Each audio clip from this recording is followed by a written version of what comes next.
The show is about to begin.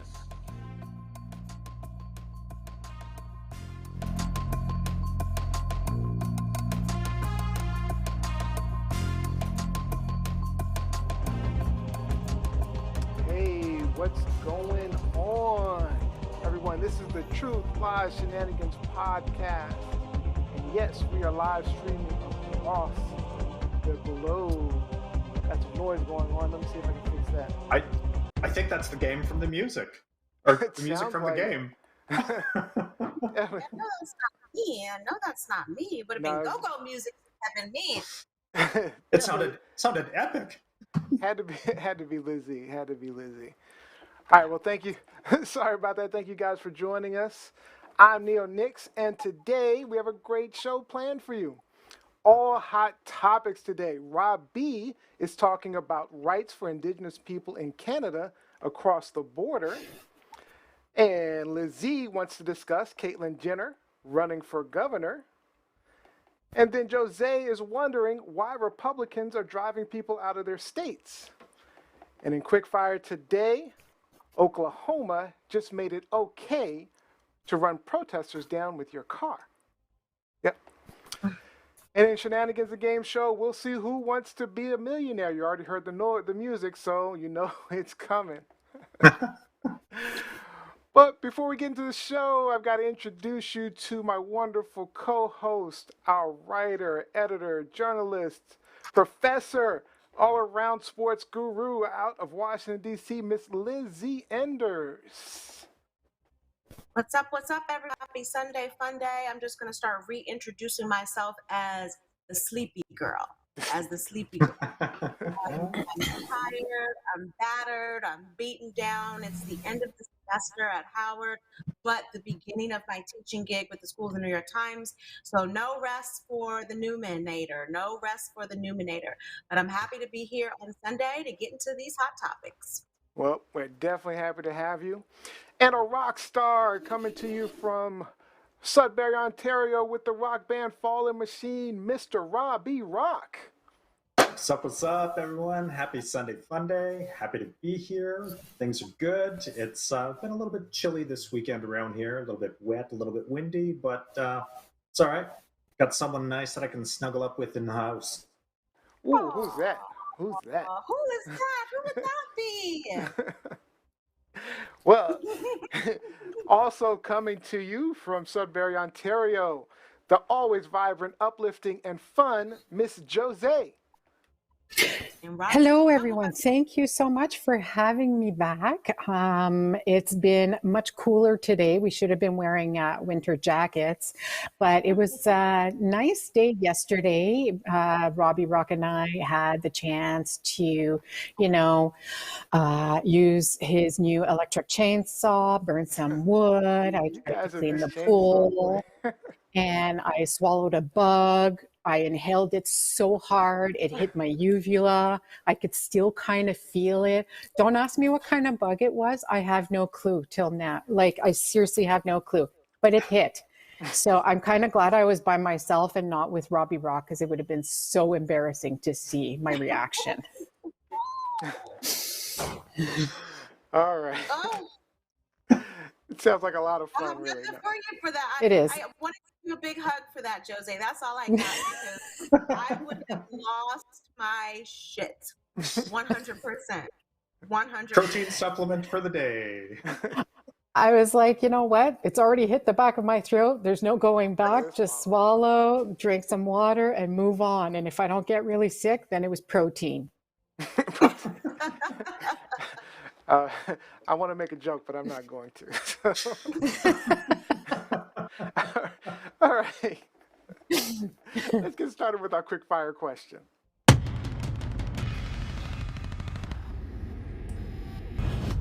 All right. Oklahoma Governor Republican Kevin Stitt signed into law a bill that protects drivers who accidentally hit protesters as they're running away from riots.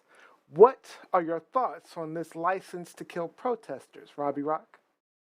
This is coming from the same guy whose first law he signed after taking office allowed anyone in Oklahoma over the age of 21 to carry a firearm without obtaining a permit or completing any training. So, Lizzie? I think these people need to go back and read that. They always like to, laud the First Amendment. They need to go back and read the First Amendment. They read what it says about our rights to peacefully protest and assemble in this country. Jose? The neurotic pursuit of sanity is driving us all crazy. Honestly, what the legislation does not define the circumstances that make it necessary to flee the scene of a protest. So I'm just going to go. I'm going to start protesting. I hit someone. Sorry, I was, running away. Bye. Yes. Yeah, so I want to know where the bills accidentally run over the lawmakers making these stupid ass bills. That's what I want to know where those laws are. But so I feel like there's better things out there to be bringing forth to the Senate, to the table, to fight for. This is just ridiculous. Yep. So let me give you a little background. So the bill actually says it grants civil and criminal immunity for drivers who unintentionally harm or kill protesters while fleeing from a riot, as long as there is reasonable belief that fleeing was necessary. So it should be noted the word unintentional and what constitutes a riot are not well defined in this law. So who's fleeing in this instance? No, so supposedly the driver is fleeing. So the motorist is fleeing a riot.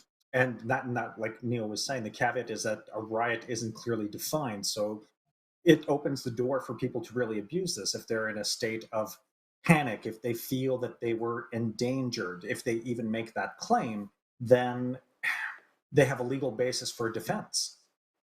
Supposedly. It's a slippery slope, and there's been similar legislation passed in other states, including Florida. So basically, it's the same as law enforcement officers saying that they have a right to shoot down Black people because they were in fear of their life. Mm-hmm. Even though folks have their hands up saying, don't shoot, don't shoot. Well, I thought his cell phone was a gun. Let me gun him down. So I was fleeing. I was in fear for my life. Yep. Gotcha. Pretty much. Gotcha. Pretty much. Mm-hmm. Yeah. I mean, is there any point to this? I mean, that's what I'm trying to figure out. What is the point? I mean, I get we want to be able to run over protesters, prevent protests. I can appreciate that some of the constituents absolutely came forward with this, saying, "Hey, we feel threatened, we feel scared by this, and this is okay. Well, here we're going to protect you with this law." I mean, but these are all false claims. If you feel threatened, if you feel like you don't want to be around these protests or rallies, don't take your car out. Just get out. Yep. And also, I mean, how many instances have we seen where someone was fleeing in their car for their safety and they accidentally ran over someone during a protest Virginia. And killed them? Thank you. Virginia. Most of the instances that we've seen have been done on purpose. People are purposely. Yes. But that's the whole thing. That's why the word unintentional is not well defined. Because if like we did in Charlottesville, Virginia, where the guy ran over a protester, he could easily argue, "Hey, I was scared, I was fearing my life, so I decided to run down this protester, this young lady." Or I was fleeing, and unfortunately, this person was in the way. And he's immune. That's exactly the defense. Yeah. As we're discussing this goes hand in hand with Kyle Rittenhouse running around the streets with his gun because he was scared. Yep. If his little ass had stayed at home where he was supposed to be and not in Minnesota underage illegally with a gun, he would have had nothing to be afraid of. Nothing to be afraid of. Right? But I bet you that if the tides were turned, if the tables were turned, and this was someone in a car who was leaning more towards the left, and they ran into a group of Proud Boys because they were fleeing, or they ran into a group of Trump supporters because they happened to kill people, this would not fly.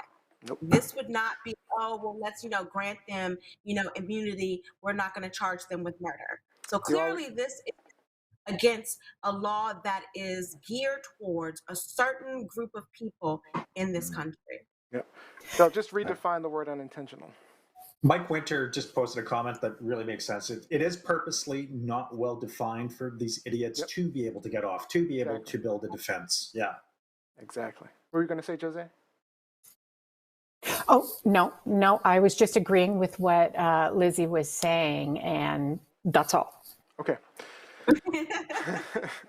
Well, I agree with what Lizzie was saying as well. So, all right, if you've never been to TLS before, let me tell you a bit about us. Our hosts and guests share their truths and opinions with you, call out those lies, and point out any ridiculous shenanigans going on. And on our show, we always try to have some fun with some shenanigans of our own. You can join in the conversation live every Sunday, 4 p.m. Eastern Time, or listen to the podcast anytime on Apple Podcasts or anywhere you listen to podcasts. All right, now it's time for Hot Topics.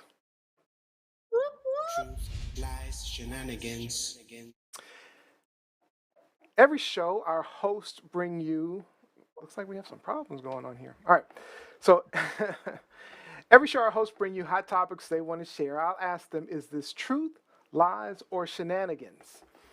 And the hosts will talk about it for a bit until time is up.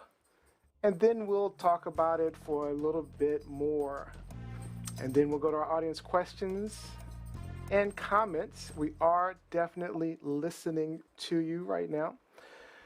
All right, we've got Caitlyn Jenner making some big moves. Lizzie, is this truth, lies, or shenanigans? It's shenanigans, mayhem, and foolishness. Go back. I would prefer that Caitlyn go back to the Kardashian Jenner clan on E versus running for any type of political office. So Caitlyn Jenner announced on Friday that she is running for governor of California. Caitlyn Jenner, who has no history of civil service, no history as a politician, has decided that she too, like Donald Trump, wants to throw their hat in the ring and be this huge political figure. Like, being governor of California is a big deal. Is a big deal. It is. So what do you guys, right off the bat, country, what do you guys have to say about Caitlyn Jenner, former patriarch of the Kardashian Jenner clan, deciding that she is now going to run for governor of California? Start with Robbie.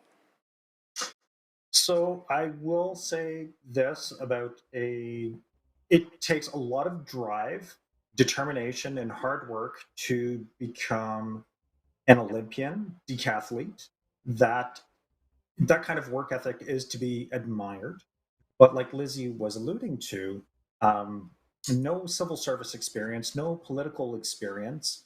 And I can appreciate that perhaps Caitlyn is trying to appeal to a broader support base while deciding to run for office, but I really don't know what their qualifications are.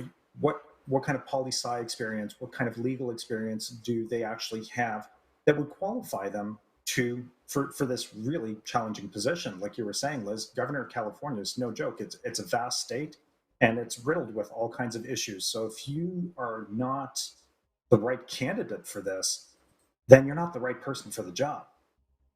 Exactly. Jose?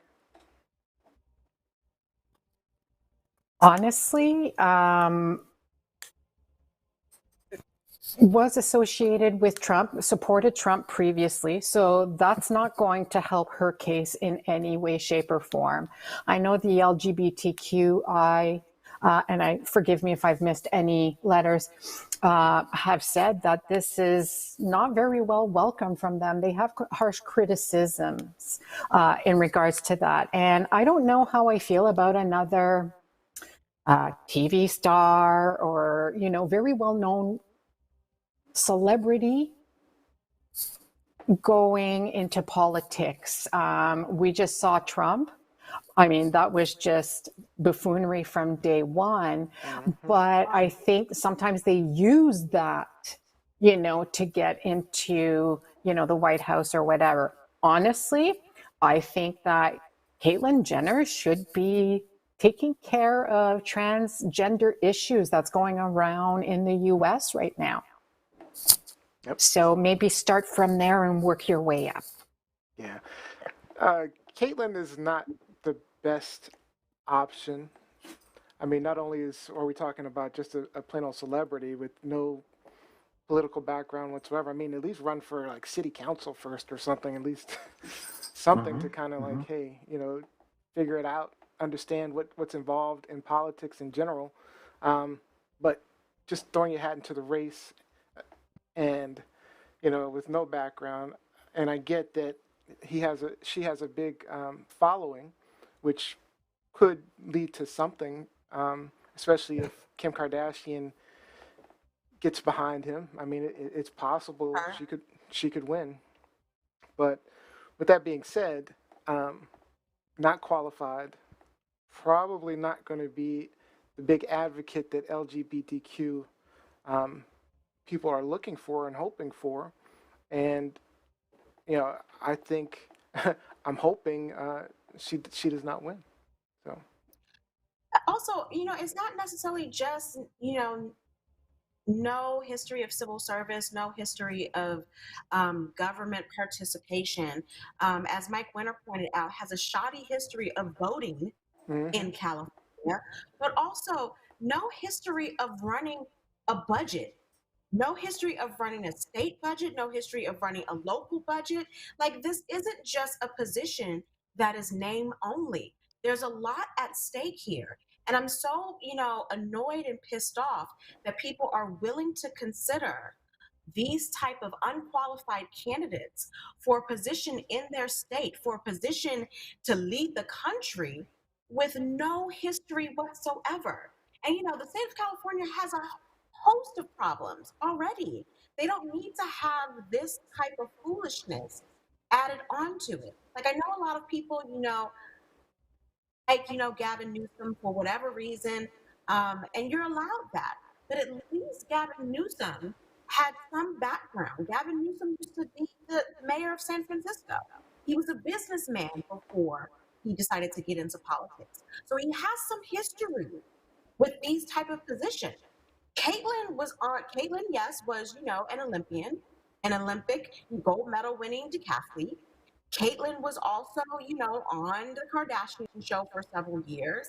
But outside of that, we know nothing about her ability to run a state, to be a supervisor, to be a boss, to make legislative decisions about a state and for the citizens of California. And so I don't think she's going to win. I think, California is way too liberal. And California, I think they expect better, they want better.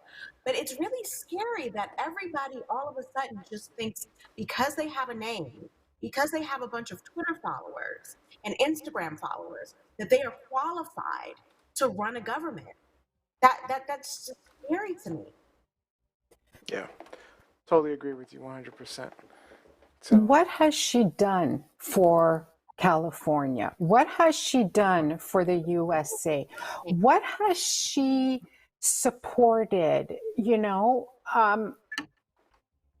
There's no, to me, and I might be way off, I don't know the education or anything like that, but there just no qualifications. Like you said, Lizzie, I got money and I got spare time, so why not? Yeah. And it's just scary. And I think, as Americans, because we're supposedly the land of the free, but I think you need the land of the free. We need to be land of the free, but expect experience from people. We expect qualified people to represent us. And the fact that, you won an Olympic medal, the fact that you were able to make money off of a TV show does not mean that you were qualified to run a government. And like Jose just said, like, what have you done politically in grassroots effort to help the people, the citizens of California? She's more right-leaning than she is progressive or left-leaning. She is definitely a proponent for the rich, for taxing people heavily, except for the rich. She was a Trump supporter until she saw Trump's true colors and that Trump was not a fan or was not supportive of the LGBTQI And I community. just want to So say, I think she only became a non-supporter because of the backlash that yeah, that she was getting. So I think that had more to do because I actually truly believe remains a Trump supporter. oh, absolutely. Mhm. Absolutely. And she's been quiet over the past year, over the past 2 years on a lot of key issues, key points that not only affect the citizens of California, but also affect, people across the United States. So no. Do better, y'all. Do better. Don't fall for it. Don't fall for it.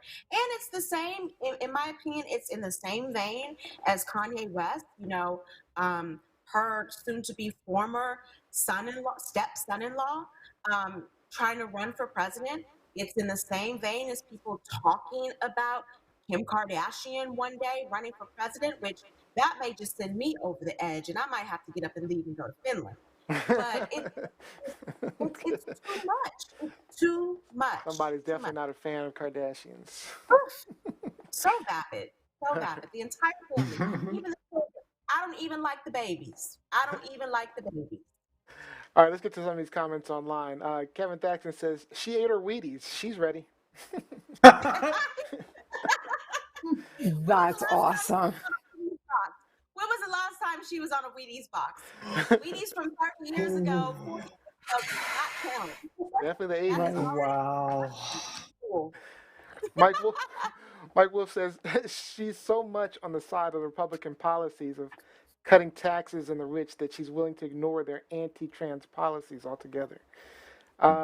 Andy Dufresne says, absolutely nothing in California surprises me anymore. Sherry Blaine Priest. Andy Dufresne lives in California. He lives in California, so he knows firsthand how she has been ineffective in that state. Yep. And Sherry Blaine Priest says, agreed, Neo-Nix, run for city positions to begin and get some experience. I'm going to tell you, politics is not it's not a easy thing. You can't just walk into politics and be able to run a state, especially as large as California or even a country or cities themselves are difficult to run. Like I say, we've had Mayor Patrick Willian on the show plenty of times. Mayor? And it's no small feat. I mean, it's very challenging. It's not easy and takes a lot of time, a lot of effort. I mean, you have to have understanding of like working with peoples, groups, personalities. There's a lot involved in politics that people And don't you have to be recognize. cognizant of all of the issues across the board.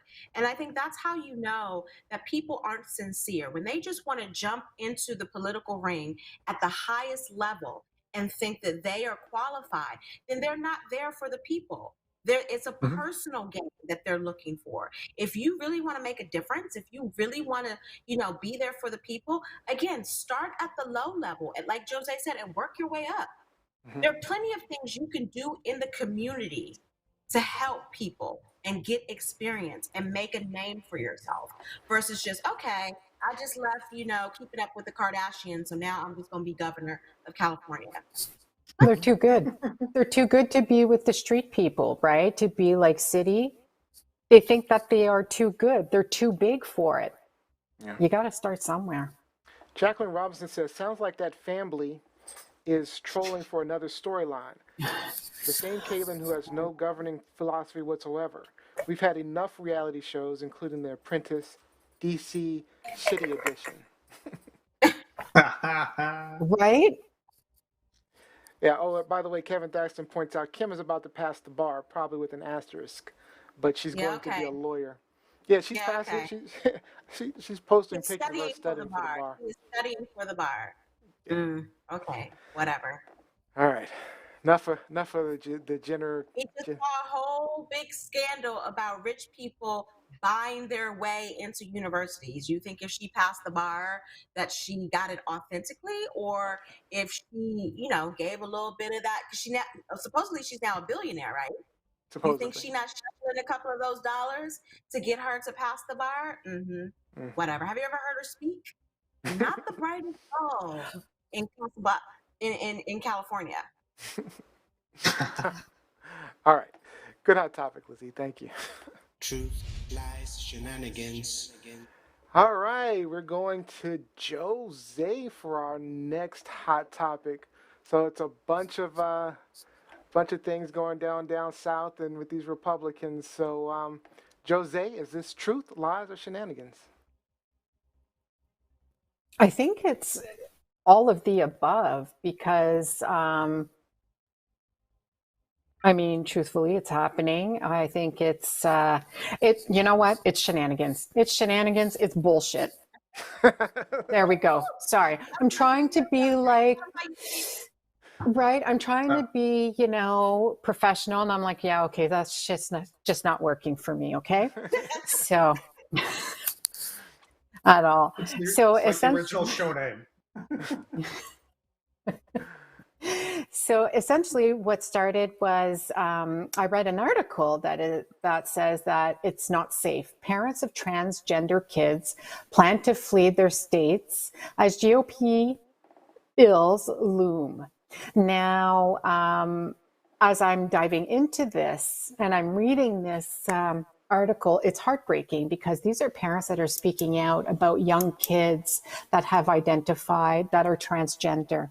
Now they need certain types of medication services because if a child comes up to you and says, hey, I want to be a boy and they're a girl, well, they don't just start doing the treatments, right? So not only are you seeing medical doctors, you're seeing psychologists, psychiatrists, but now these bills are coming in to not treat these transgender children, saying that, and I think this is amazing because it's a lot of men are saying, a lot of these people are going to change their mind, essentially especially for women saying they don't know what they're doing. And basically we have the gift to reproduce. So now these parents are going, do I have to move out of my state, find a state that still has trans, that are still pro-trans, or do we just flee or do we abandon it? So some people are thinking traveling, some people are moving. I'm just going to say, come to Canada, open arms over here. You know what I mean? So what? I was going to ask you guys that, like, how is this issue being treated in Canada versus how we are? Canada's generally more progressive. To be honest with you, you're right, Neo. We are generally more progressive. And I would suspect if anything like that were to be introduced, it'd be shot down really, really fast. It would not stand for maybe provinces. Maybe I could think of some provinces that would be anti-transgender, but in large for Canada, no, I could not see that, but to me, it's a lot of Republicans as well that are introducing these bills. Why do they hate people? Why do they hate people? Let's go with Lizzie on that one. Just to piggyback, I think, my topic was a good segue into Jose's topic because it begs the question, Miss Caitlyn, how do you feel about this issue? What is your stance on this issue? You are a transgender woman and you came out as transgender. You decided to make your transition as an adult. But according to you, you felt that you were in the wrong physical body for decades. So what if you were one of these young people and you realized and you had the courage to say, okay, at 15, I feel that I am not comfortable. This is not my authentic self. I want to switch genders, if you will, and I want to start the procedure. I want to start the medical process to make me who I really am. Where is your commentary on this? Where is your support of this? Silence. Yep. Nothing. Nothing. And so this is what I mean about just, trying to be elected to an office just for show and not really being in tune with what's going on with your potential constituents, with the people of California. But like Jose said, I think this is just, it's once again, we have a bunch of overreaching, overbearing group of people who always say they are, and I'm talking about Republicans, I'm talking about the GOP, who always say they want less government. This is supposed to be the small government party. And yet they keep coming up with these bills that are so stifling to people who are just trying to live. Like, why the hell do you care if this young man, this young woman over here is taking medication to transition? The only thing you should care about is if they're taking it and it is healthy for them. If they are taking medication that isn't going to harm them. Everything else is not your business. But it's not your business. So very much like allowing children to get augmentation, breast augmentation, or something like that. Do we think that if we're talking about kids and things like that, that there should be a different stance with that? That should be better regulated? That children having, these physical changes, the surgeries and things like that. Not that it's happening. It's very the kids it's very rare that surgeries, these kids. But it's right now it's the support systems and the structure, the supports that they need to get them through their early adolescence to a point where if they choose or if they opt to have a surgical process, they can get there. But yeah, no, I'm with you, Neo. I mean, surgically altering people who are minors, I kind of struggle with that one. Yeah. But and the article does say it. Yep.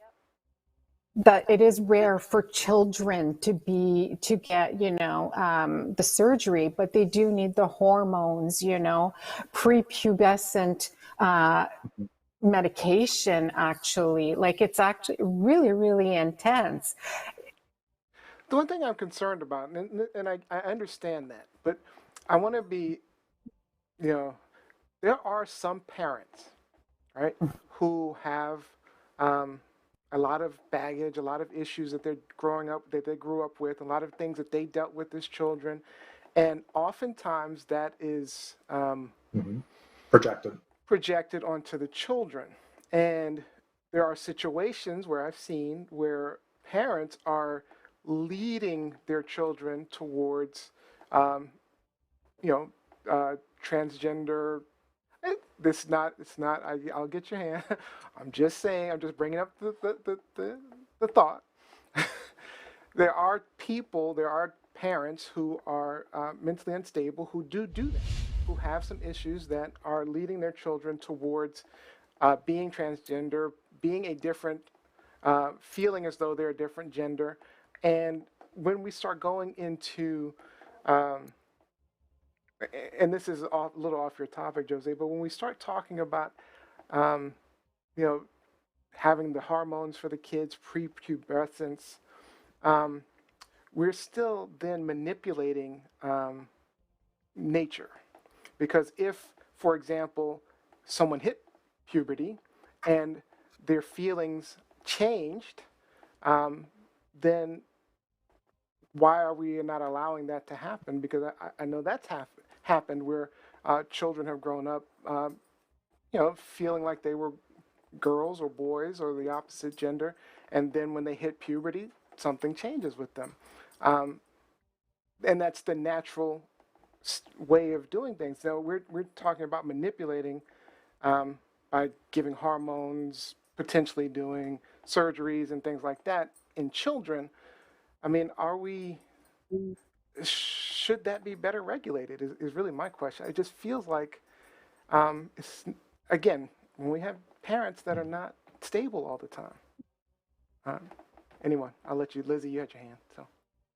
So there have been, at least from my research and from what I have observed in the public, there have been more parents of children who have cancer or who say their children have cancer, but they don't, who have manipulated the situation so they can get money, so they can get sympathy from the public, and they're putting their kids through all of this horrible treatment, even though the children are fine.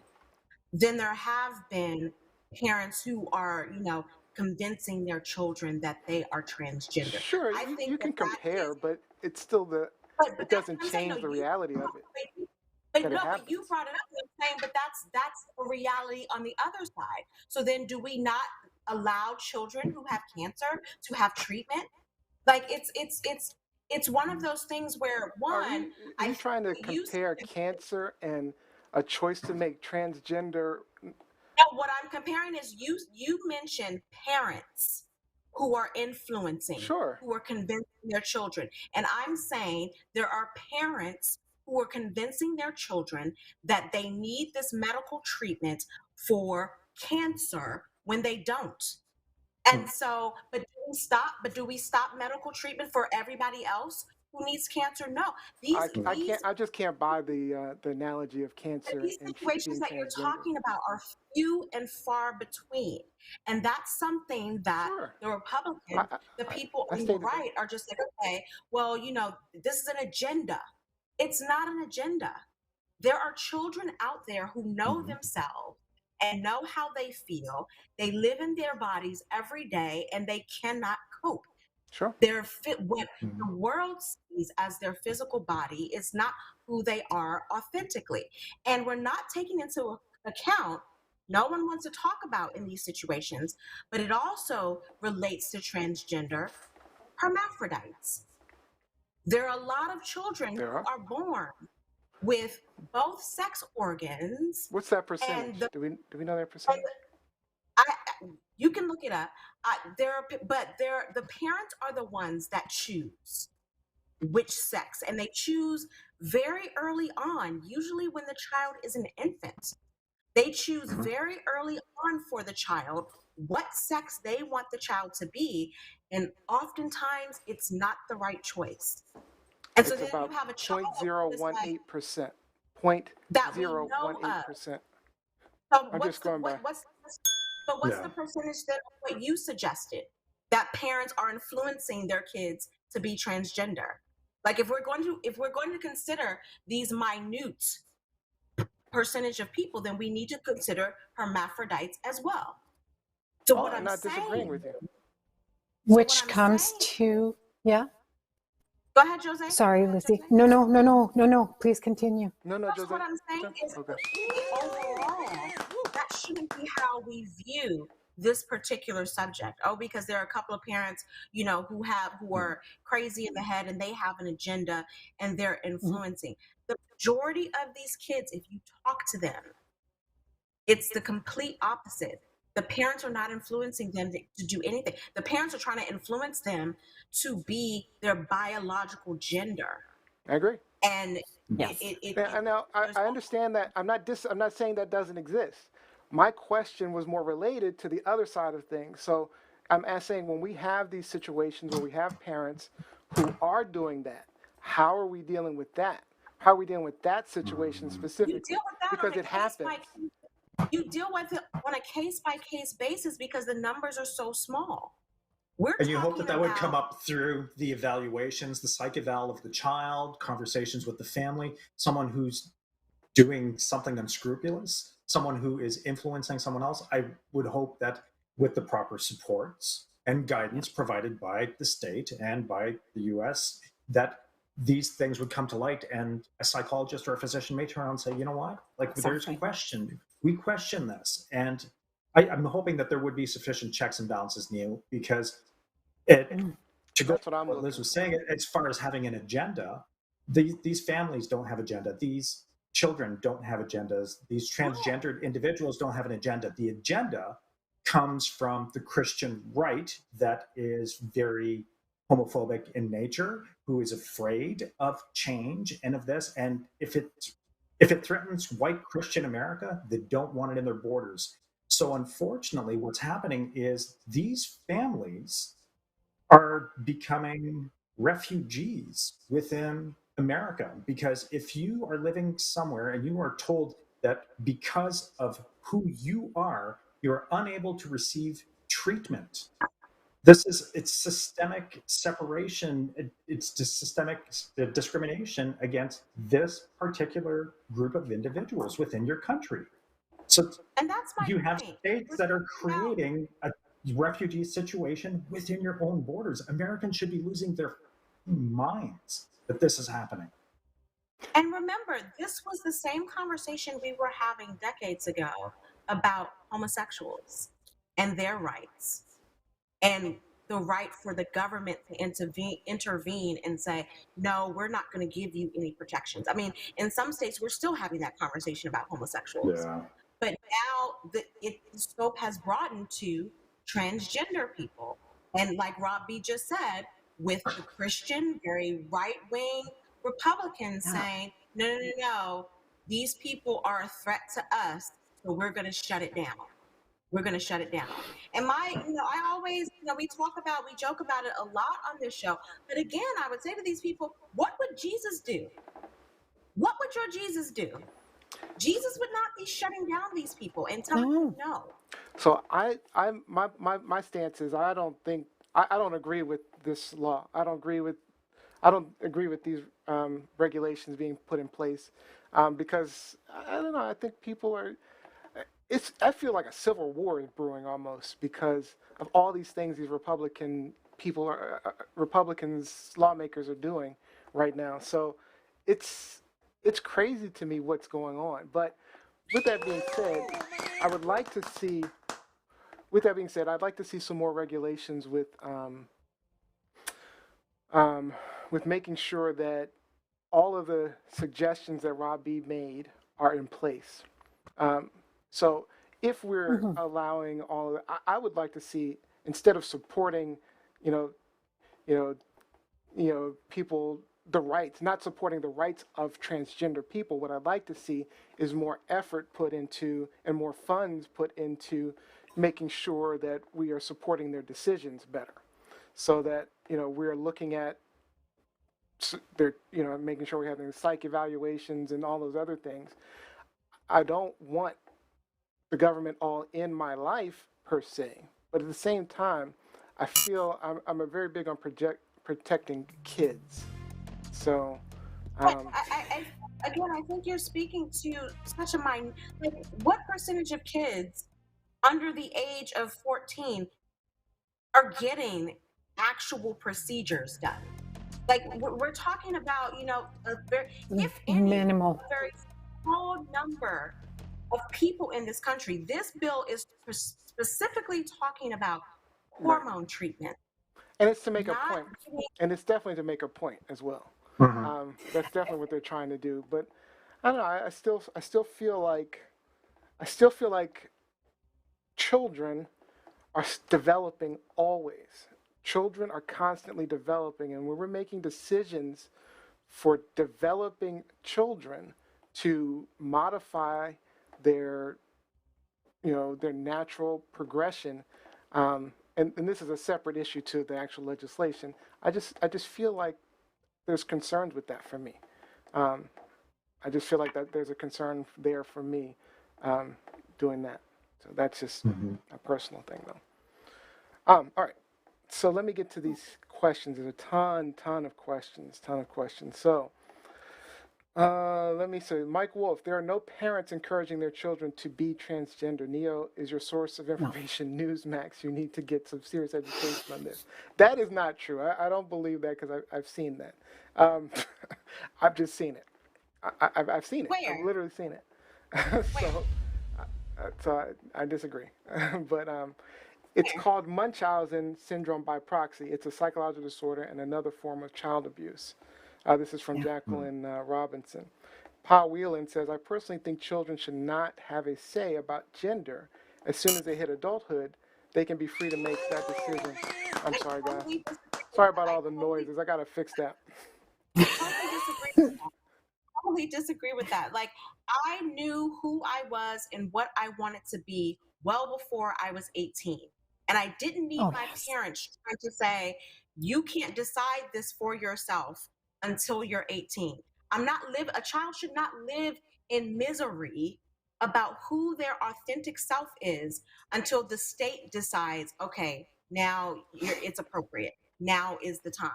So I totally disagree with that. Totally.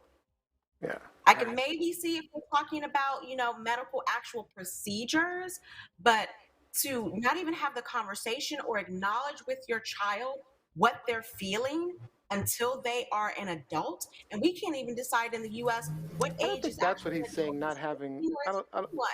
I don't get the Is it impression 18 he's or saying 21? not having a discussion about it. I'm saying. But a I think lot he of was people, saying the hormones, doing hormone treatment.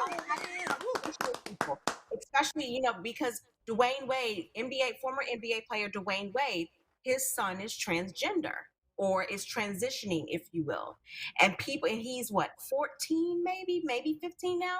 And people have been saying across the board that this is not something he should be talking about, he doesn't know at 14, 15. Hell yeah, I knew at 14, 15 what my body was feeling, who I was attracted I to, didn't. saw myself. And so that's what I'm responding to. Like, let's not act like there is a cap to when people know who they are, because there isn't. There isn't. We tend to think that kids can't think, right? We think that kids are not smart and whatever they're feeling is not valid. And there's a quote or a post that I saw before saying that, you know what, children are authentic until parents get involved. And it's true. And then we work at trying to find our authentic selves once we're out of that house, right? They are raising us how they seem fit, how they were raised. It might not work for that child, right? So at the end of the day, if my child came up to me and it was a girl saying, I feel like a boy, all right, let's talk about it. What's going on? There needs to be services out there, not only for the child going through changes, for the whole family. The whole family. If you've got 10 brothers and 10 sisters, everyone's getting help because they all need to get on the same page and they all need to understand and accept. And that's when the professionals should come into play and say, yeah, this person, this mother, she's pushing this person to be trans, as per what you're saying, Neo, right? These professional doctors, counselors should be able to see, okay, this person's full of shit or this person is authentic and they really want to help their child. Yeah. And also, Jose, just to piggyback off of what Jose said, for me, I was kissing boys in kindergarten. I was willingly kissing boys in kindergarten.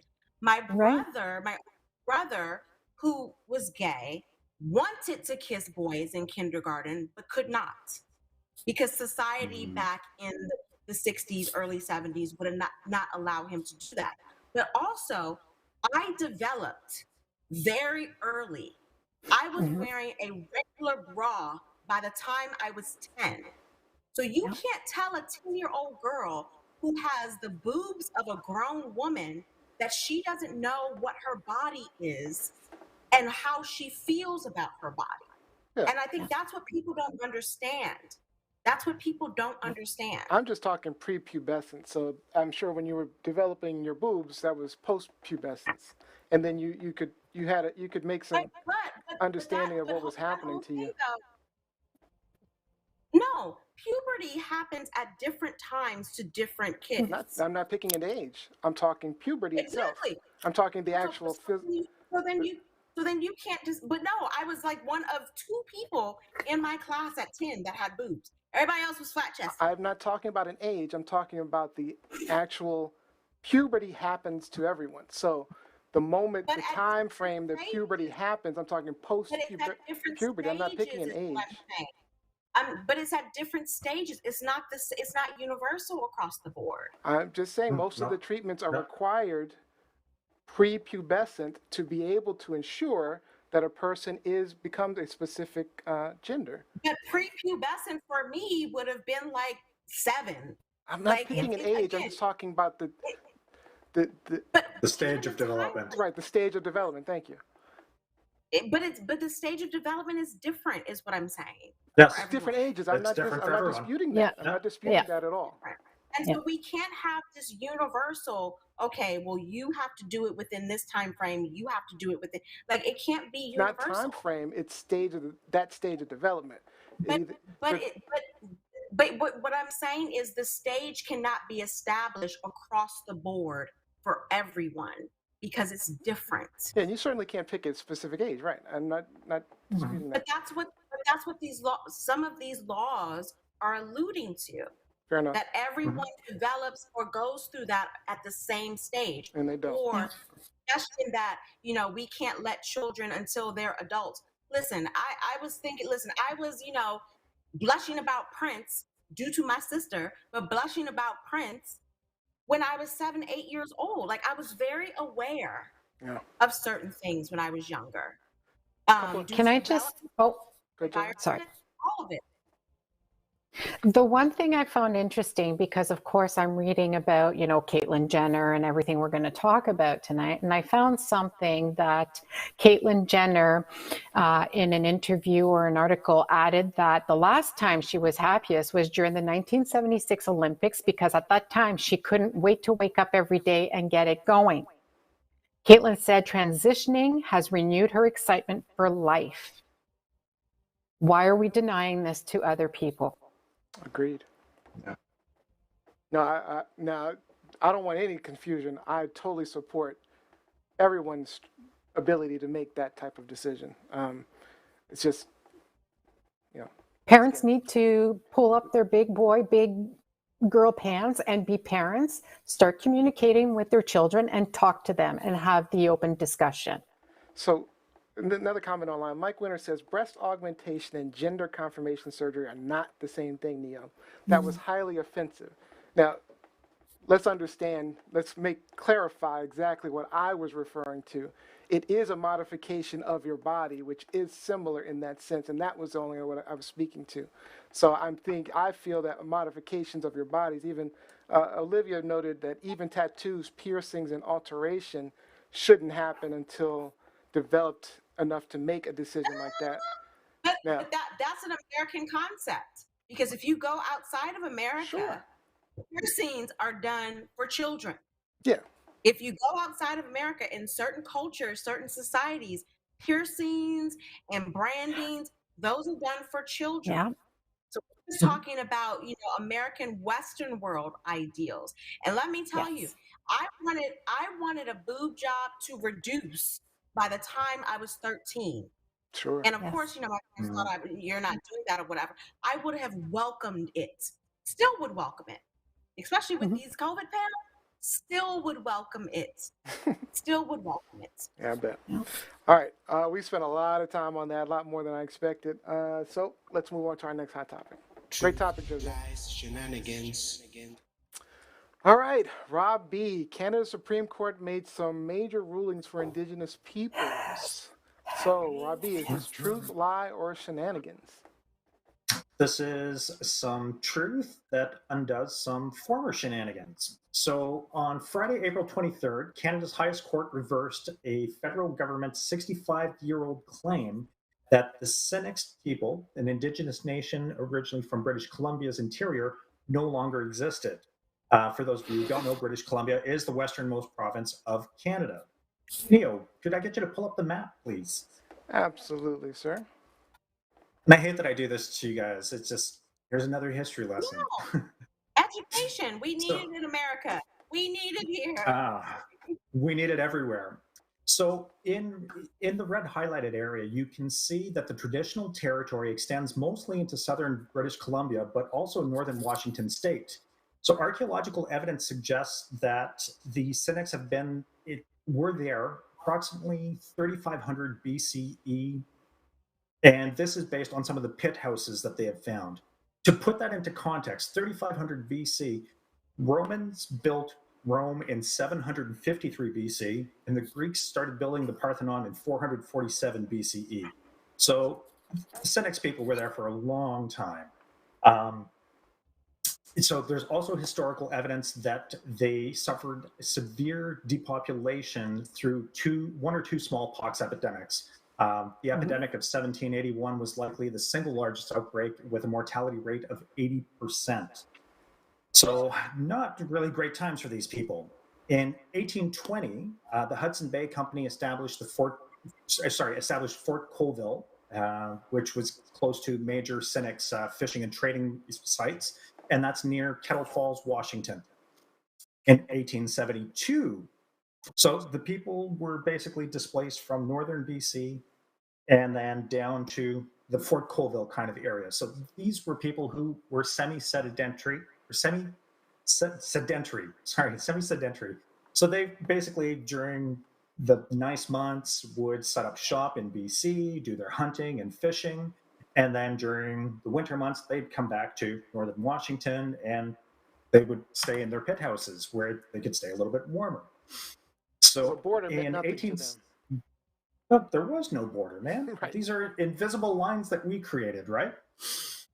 In 1872, Ulysses S. Grant passed a presidential order that forced 12 tribes, including the Senex, to forcibly amalgamate into the Colville Confederacy, which is the gray little section that you're seeing in northern Washington on the map right now. So this was an Indian reserve that was set up, and now you have peoples who spent their traditional lands, 80% of them are in BC, and now they've just been thrown into this tiny little sliver in Washington. In 1956, the federal government of Canada asserted that all Senex people in Canada had moved to the Colville Reservation and were deemed to be extinct in Canada. In 2010, the Senex leaders sent one of their members to hunt an elk in BC. So Richard Dishotel crossed the border into BC and shot an elk in their traditional lands. Immediately after he felled the animal, he reported himself to the authorities, and he was brought into custody because, he crossed the border, he's doing some legal hunting, he doesn't have any claim to this whatsoever. And that was the event that threw this into the courts, that became the catalyst for it. So now, as a result, we're seeing that the Canadian government is recognizing that the Senex people in Washington actually have claim to these territorial lands, that they have a territorial right to use these lands. So what this new law, or what this is saying, is that persons who are not Canadian citizens and who reside in Canada can exercise an Aboriginal right. That is incredible because, as we know, that's an invisible line that we have between US and Canada. And this decision now recognizes US-based Aboriginal groups to have a claim to use lands across both of our countries. So without unpacking it any more than that, I would like to get your opinion on how this court decision... Oh yeah, there's a lot more, but in your opinion, how does this court decision impact or affect US-Canada relations with First Nations people? And should the Senex people and other Indigenous peoples reserve the right to travel between US and Canada borders unimpeded in order to access traditional lands? Well, Neo, I'll start. Let's go to you. Yeah, I'll start. I think it's a great thing that Canada was able to make this ruling, because, like you said, there were no borders. These are all man-made. America and Canada decided there were borders, and all of a sudden, Indigenous people have to follow those borders and can't go to their ancestral lands, which is completely unfair. I'm hoping that. Now, do we know, is the U.S. allowing similarly the migration back and forth without impediment? Do we know? I know that this has been challenged previously in Iroquois territory, just as far as people traveling between Michigan and Ontario, that there have been challenges historically, but how it's being handled as a whole from both nations, I really don't know. This was a huge education for me, taking on this story and just getting this the story. It was I learned a lot. Well, there's no question they have rights to their lands, and they need to be able to retain their rights to their lands. I'm going to keep it really simple to that. Lizzie, what do you think? I think one that, Robbie, this is another issue that I'm happy that you brought to the table that I need to do more research and get more education about. But I think it's obvious what the implications are here or what is driving this. And it's something that, I think even if you think about what's happening in the Dakotas, if you think about what's happening in Montana or in the northern parts of the United States, it's something very similar where the government has stepped in and has denied Indigenous people their rights, denied them their land, denied them their opportunity to say, hey, this is who we are, and we are going to make laws to protect that. It's something very similar, but it's not talked about a lot here. And it's one of those things where I often think, okay, we're talking about or we're fighting about, social injustice or whatever. And Native Americans, Indigenous people living here on, U.S. American soil have every right to be pissed because no one is, advocating or supporting them. As it relates to this particular issue, I had no idea that this group of people were at one point considered extinct. I mean, just let that, for the viewing audience, just let that, think about the word extinct. You no longer exist. You have been eradicated. You have been faded out. We no longer have to deal with you. And now we have a government that's saying, okay, that's not really the case. These people are here. These people are real. And this is something that we need to address. And so in 2021, this blows my mind. This blows my mind in 2021. But I understand because, again, I live in America and we're dealing with a lot of, social injustice issues here. Completely understand how this came to be. And when I say I understand, I'm not saying I understand in agreement. I understand because, was that a cat that just walked across the street? What was academically, I understand. It's like, okay, yeah, here we go again, trying to subjugate a group of people for our own gain, our own benefit. And it's disgusting. It's disgusting. So my question, Robbie, is then what are the next steps? After this declaration from this court, what are the next steps? The US and Canada are going to have to figure out the travel arrangements, how these people are going to be able to travel between US and Canada because, well, these are people who don't recognize that border. So by recognizing that they are people and these are their traditional lands, it gives them the ability to reconnect with other Senex people that they have been separated from for the last 150 years. I know that when the ruling came down, the gentleman that I referred to, Richard de Sautel, the hunter that went and shot the elk, he was reported to have done his happy dance for an hour. And I mean, you can't blame him because I came across an interesting little saying from a group of children when I was doing my research on this. And the kid was saying, the more you learn, the more you understand. The best way to help is for all of us to learn about it. Knowing helps us move towards reconciliation. And I couldn't agree with that more because to learn that to learn in your history of your nation that a people was displaced to another nation because of the way things were done. And then the other nation's government passes a law that says, okay, so you guys who came from Canada are now part of this group with the 11 others, and we're just going to put you here. But wait a minute, this is much further south than our traditional lands. We want to go back that way. And just to see it reversed, like it's a couple of 100 years in the making, and to know that these people were occupying these lands with the archaeological evidence, like some 5,000 years or 5,000 years ago, that's amazing. So to see them repatriated with their land is a wonderful story. I think it goes a long way towards showing that the Canadian government is serious about truth and reconciliation, but we have a lot to fix ourselves.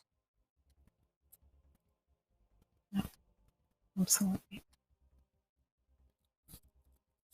I'm just Joe? responding to some of the. Oh, We're okay. still arguing on the website about Jose's topic. So I'm still, Fair. I'm glad it was a good one.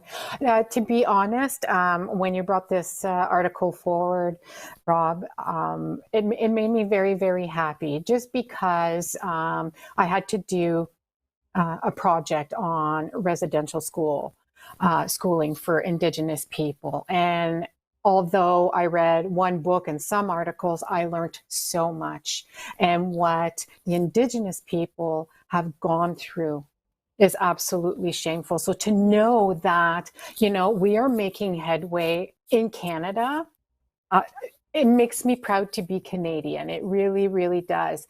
Now, in regards to the borders, if Trump was still in power, no, I don't think this would be shut down. But I remain hopeful with Biden.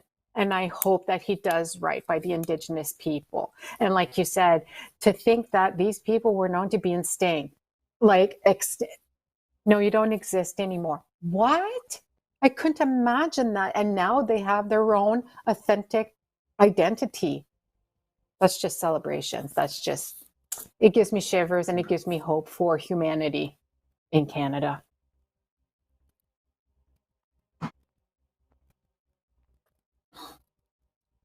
happening. Oh, Mia, we can't hear you, my friend. I'm sorry, my dogs were making a bunch of noise. So I had to Dogs out. You. But it looks like I was looking for comments on Robbie's topic online, and there's a few, but most of the comments are still on Jose's. Jose, good topic, I guess. Thank you. All right, so the tribes, John Ram says the tribes in South Dakota were even denied the opportunity to decide if their own people would be quarantined during the pandemic.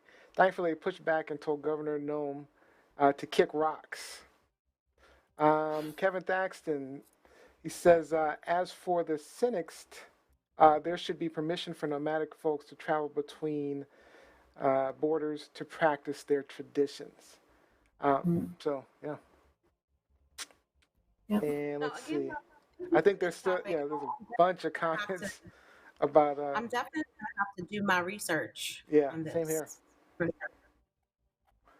All right, cool. So sorry, that's all the comments I see on yours, Robbie's. Sorry, you can blame Jose. Jose had the hottest topic. I guess. Mine's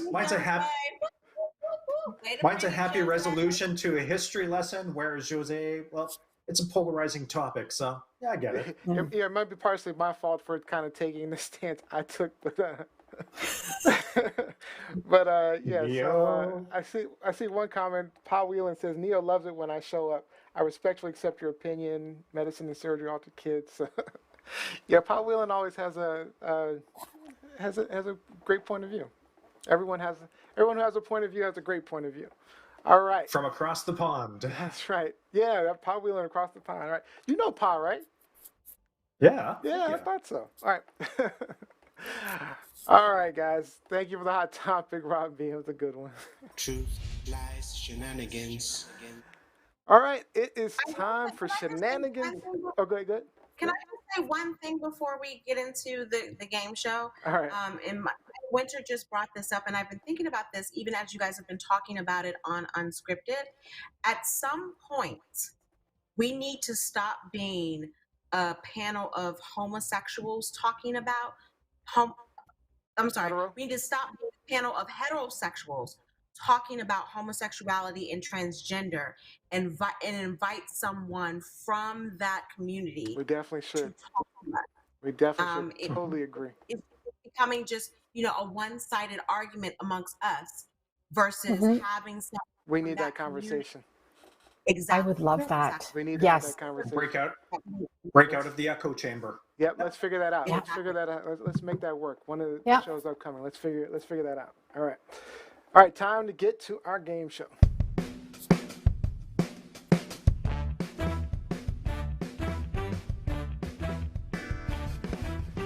All right, today's game is Millionaire. I'm picking the team captain as Jose. Jose, you'll work with your team of Rob B and Liz E. You'll have 3 lifelines. A 50-50, ask the computer, and ask the audience. The audience being our online audience, so you'll be able to ask our online audience a question. That'll be one of your lifelines. For this question, I'm telling you, if you guys did Man on the Street and walked around and asked some Americans this question, they would know. That's true. They would. All right. So the most helpful person picked by me wins the final thought for the show. All right. So Jose, here's the first question. What colors are on the United States flag? Would that be A, black, orange, red, B, red, green, yellow, blue, orange, C, blue, orange, yellow, or D, red, white, and blue? I'm going to go with D. D, red, white, and blue? Mm-hmm. Final answer. Correct. Good job, Jose. Good job. I did it. I did it. That was a tough question. That was definitely a tough question for you. All right. The Guinness Company is famous for making which product? Would that be A, beer, B, cakes, C, sweets, or D, cars? Am I supposed to answer that too? Yeah? Oh, yeah, you're the captain. A. All right. I'm going to go with A. A, beer, final answer? Mm-hmm. Yes. Beer, final answer? I thought they made record books. Correct. All right. All right, next question. What was Bing Crosby dreaming of in his worldwide hit song? Would that be A, lunch presents, B, full stocking, C, turkey, or D, white Christmas? Of course, a white Christmas. White Christmas, of course. Let's see, final answer? That is correct. He hasn't had a white Christmas in years. He has not had a white Christmas in years. Ooh. Canada has, I'm sure. Yeah. I know, right? All right. This is for $3,000. Who was the ancient Egyptian god of the hereafter? Would that be A, Inside, B, Anubis, C, Ra, or D, Sobek? Rob, this is all up your alley. D, Anubis. All right. Jose, is that the final answer? B, Anubis? Sure. Yeah. Let's go for it. Jose, B, Anubis, final answer? That is correct. Good when job, it comes Robbie. to stuff like that, I don't doubt Robbie Rock. All right, no, I don't know. Robbie messed somebody up the last time. Was it Gianni, I think? I think that answer is incorrect. I think it was ODB, a.k.a. Osiris, but... Osiris, yeah. All right, so this is for $5,000. Who was the host of The Tonight Show prior to Jay Leno? Would that be A, Steve Allen, B, Johnny Carson, C, Joan Rivers, or D, Jack Parr? Johnny Carson. Leno. Jimmy Carson? Final answer, B. Yes. Okay, final answer. Yes. That is correct. All right, so you're up to $7,500. $7,500 question. Carbon, construction, and tracing are all types of what? Would that be A, plastic, paper, B, fabric, Come on, Robbie. C, paper, or D, plaster? My lady's got this. C. She knows. C, paper? Yes, Final paper, answer? final answer. Yes. I used to love construction paper back in the day. Construction paper. Oh, carbon It's your paper. scissors. I did a lot of art projects. All right. Good job, Jose. All right, this is for $10,000. What is the symbol for cesium? Would that be A, CS, B, C, C, CE, or D, CI? Remember, you have 3 lifelines. A. Lizzie says A. Yeah, I feel like A is the way to go. Are we trusting Lizzie? You going with Lizzie? Yes. Okay. Yes, absolutely. Final answer? Final answer. All right, let's see. That is correct. Good job. Nice. All right. Now we're I up had a to chemistry teacher at Wilson. I learned a little something. All right. This is for $12,500. Which brand of coffee was named after the hotel in which it was first served? Would that be A, Chibo, B, Nescafe, C, Folgers, or D, Maxwell House? Which brand of coffee was named after the hotel? Let's see what the people are saying. Yeah. Let's take it to the people. You doing a lifeline? Yeah. To the people. Lifeline. Yeah. Okay. So let's look online. So everyone, put your answers in. Let's see. I'm thinking Maxwell House because that just Maxton kind of says fits, Maxwell. but I don't know. Kevin Thaxton says Maxwell. Let's see. Let's Catherine do Austin Maxwell. says Folgers. Oh. Mike Winter says Maxwell with a question mark. You know what? Yeah, let's do Maxwell. He says Maxwell, but I suck.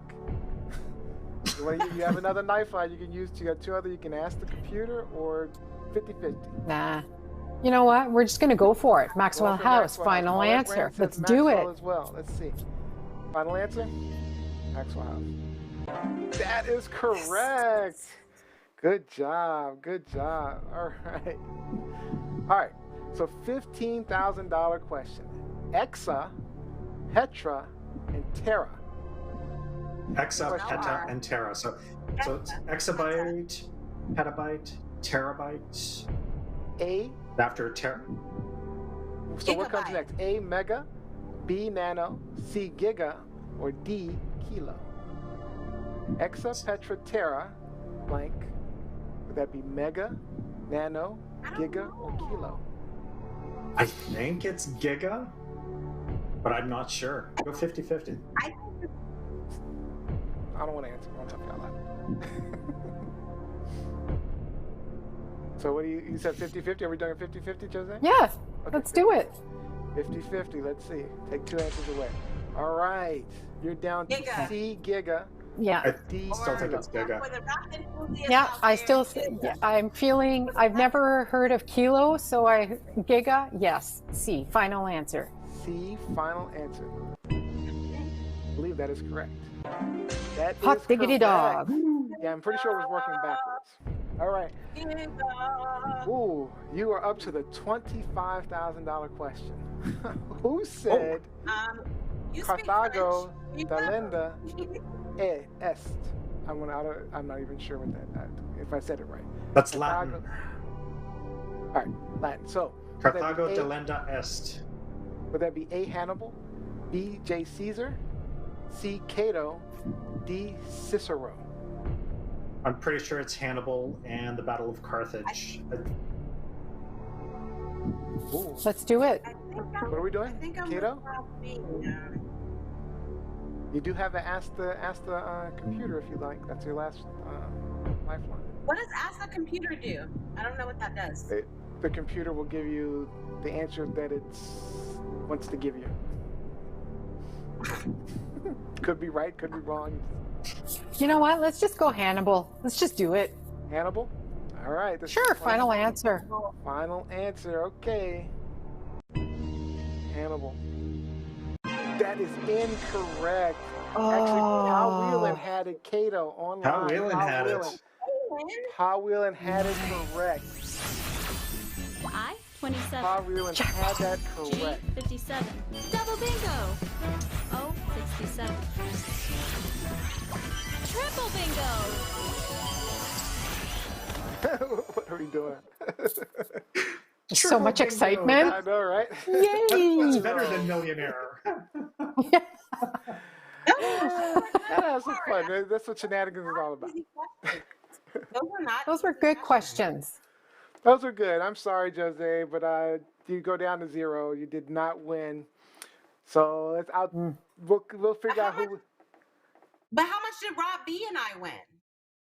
You won nothing as well. It was Oh, a team effort. oh. But Jose, you Team did a effort. great job, so I'm calling you the winner. So you get the final thought for the show. So great job, Jose. Oh, good. All right, let's get our shout outs in.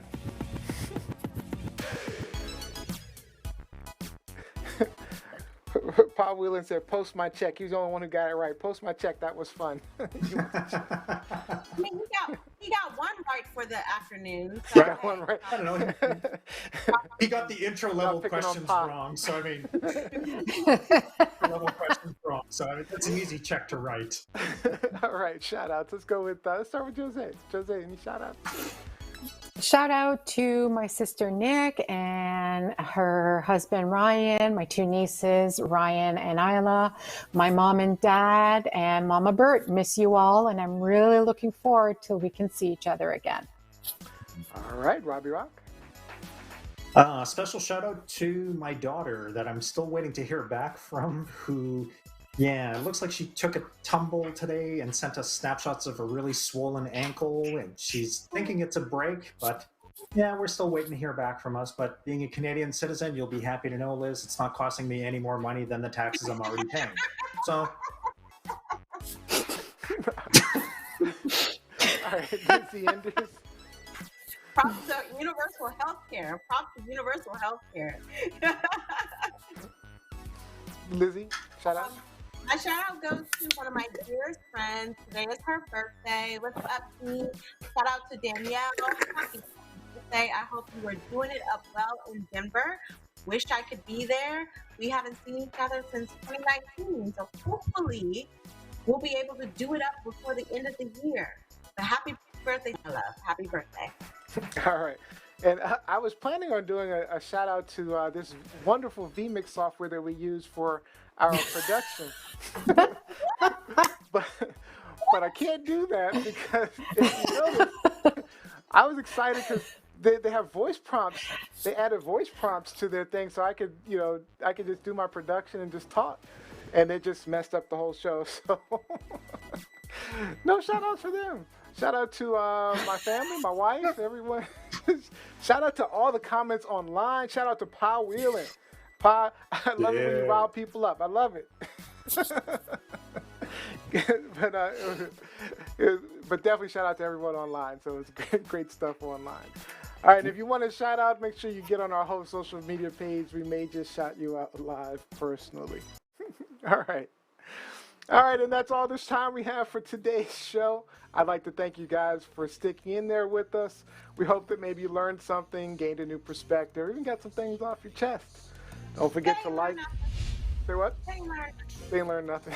Like, follow, and subscribe, and share at TLS Live Show.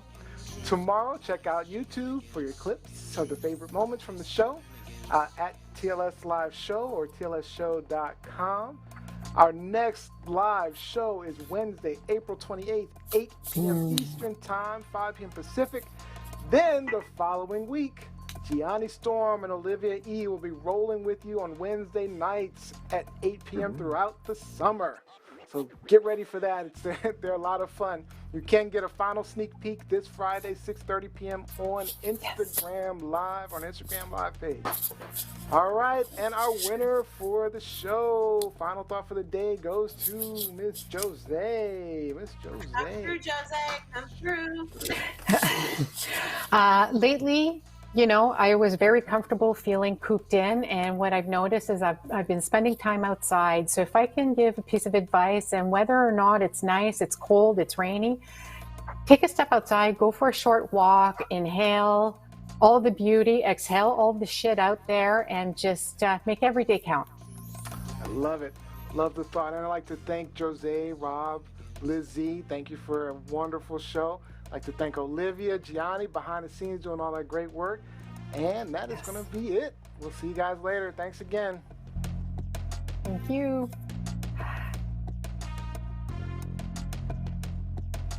Truth, lies, shenanigans.